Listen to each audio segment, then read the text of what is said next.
morning, everyone. Today we're going to talk about a little bit about what Miss Ann's going to preach on today for the Family Ministry Moment.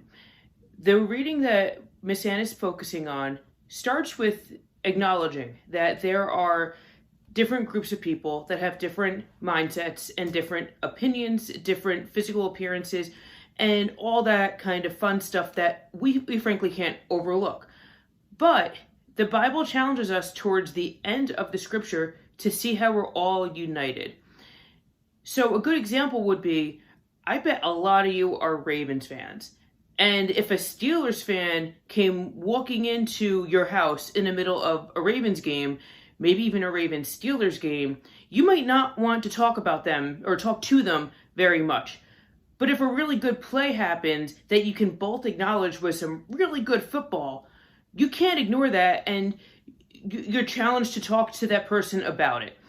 Now, things are a little bit more complex than feelings about football teams, and it gets very, very complicated very easily and quickly. But it's really important to see the humanity behind every single person that you meet.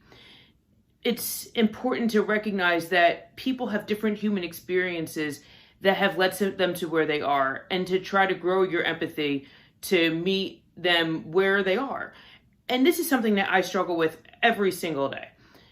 Now, as a lot of you know, this week we wrapped up VIM, and I'm going to use this example to show how teams and factions aren't a bad thing. So if you go past the church, or if you go there today, you'll see that we are working on building a playground.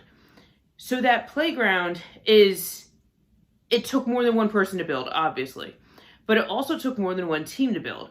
So there were times that there would be a few people putting up the cut pieces of wood, and there'd be a few people on the other side under the canopy we would tell them how much to cut and how big these pieces needed to be.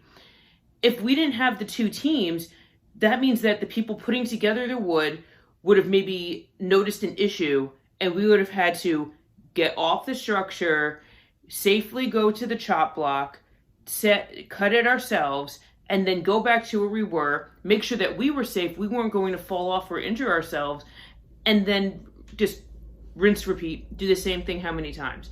So teams are not a bad thing. The important thing is that we work together and we learn how to see each other where we're at and learn how to build a better world to show the Christ within us.